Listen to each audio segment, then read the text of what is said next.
guys! Welcome back to my YouTube channel. So for today's vlog is gagawa tayo ng DIY facial mask using 2 ingredients that can be found at home. So guys, our first main ingredient is egg. So ang gagamitin lang natin dito is yung egg white niya. So yung egg yolk is ihiwalay natin siya. So hindi pa rin naman yun sayang kasi pwede mo pa rin naman siyang iprito. So our second main ingredient is coffee. Ayan. Sa mga coffee lover dyan, tulad ko, is pwede nyo rin gamitin ang coffee para gumawa ng DIY facial mask so that makakatulong siya para mas lalong mag-improve yung skin mo. Siyempre, kung meron tayong ingredients, is kailangan natin ng material. So, first material na kailangan natin is mangkok. Ayan. Kailangan natin ng malalim na mangkok para pag naghalo na tayo ng mga ingredients, is hindi siya matatapon. So, ang second material na kailangan natin is platito. Sa platitong to, dito natin ilalagay yung egg yolk pag pinaghiwalay na natin sila. Last but definitely not the least, material na kailangan natin is brush.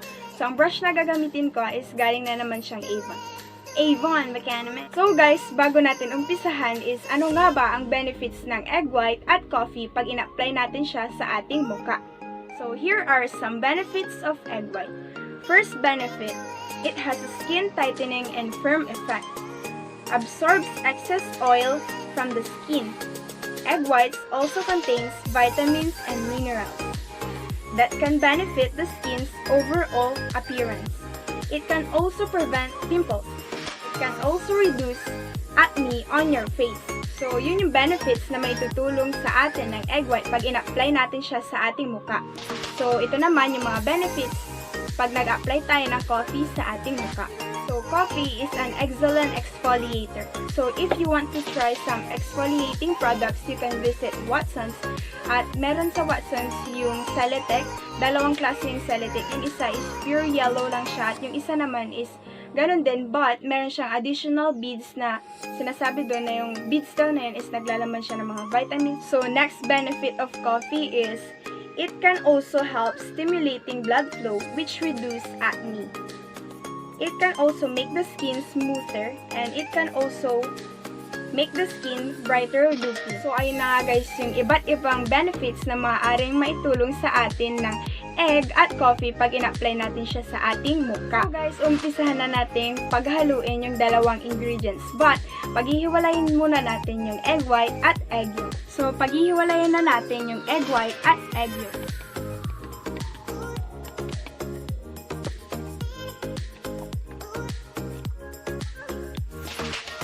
So guys, kasi ito lang gumagod.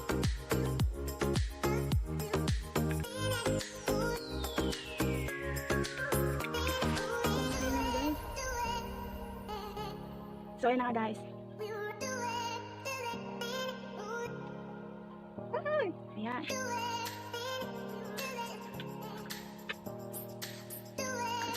Ayan, so guys, napaghiwalay na natin yung egg white at yung egg yolk.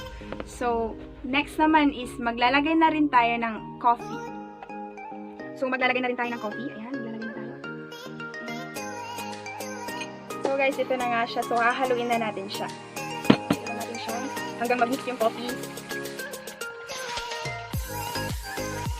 Bango. Mix na. Mix na natin.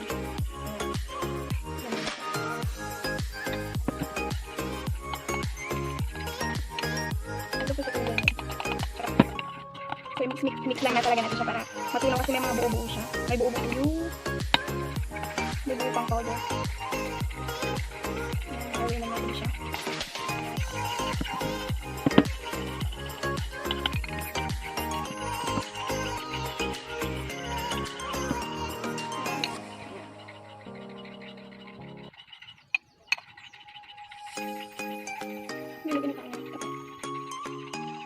Bango-bango na.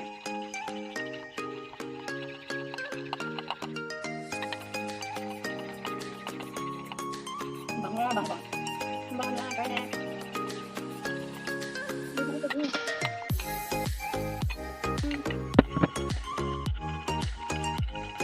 So, hali na natin siya ng hali eh. Ayan na siya. Chocolate na.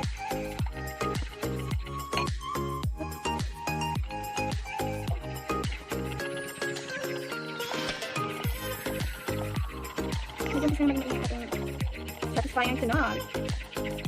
Tsaka ang bango promise. Nanibaboy yung kami ng coffee.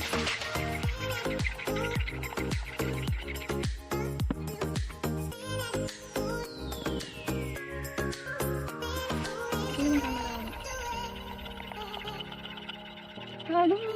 Halo. Naghahalo lang tayo. Pagpinito kaya natin ito, no? Magiging chocolate egg. Sarap. Chocolate coffee. So guys, ayun na nga. Tapos na akong maghalo. So ito na yung kinalabasan niya. Ayan. So, baka mabuhos.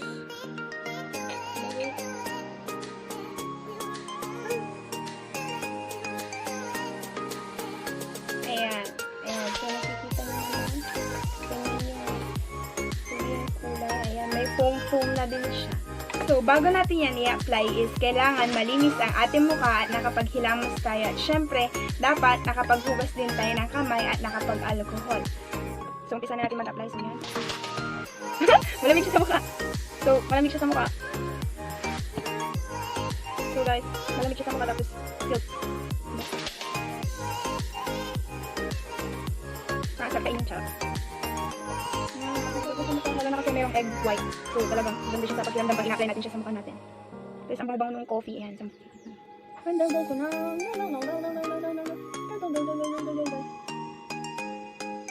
Malaki. So, guys, dapat medyo malaking brush yung gagamitin natin kasi para pag nag-apply tayo sa mukha natin is hindi tayo abutin ng siyam-siyam. So, ayan nga guys, tapos ko na yung first layer. So, dadagdagan ko pa siya. Okay, baka lang akong kumain ng ice cream na. Ayan, ganda-ganda dito. Barbecue na guys. Yung sauce and chicken. Ayan, ito pwede dito. Hindi natin ito. Chop.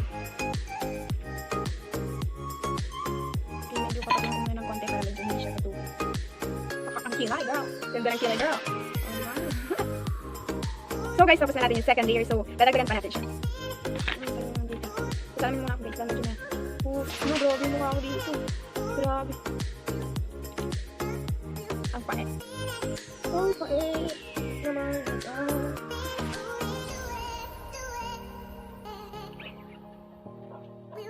Fuck. Sanggalan ng skincare. Charot.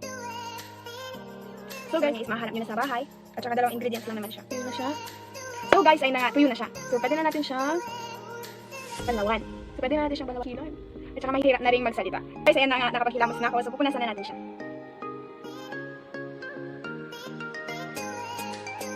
Pero maghilamos is medyo nag-smoothen yung skin sa mukha.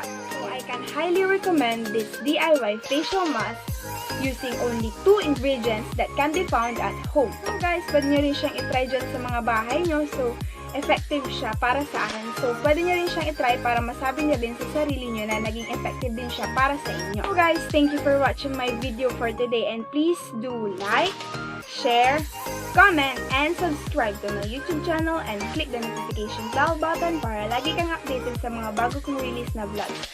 At sa mga nakapag-subscribe naman na sa aking YouTube channel is maraming salamat sa inyo. At sana mas dumami pa kayo. So guys, huwag natin kakalimutang mag-pray araw-araw at syempre, lagi nating tatandaan, we should spread love, not hate. Love lots!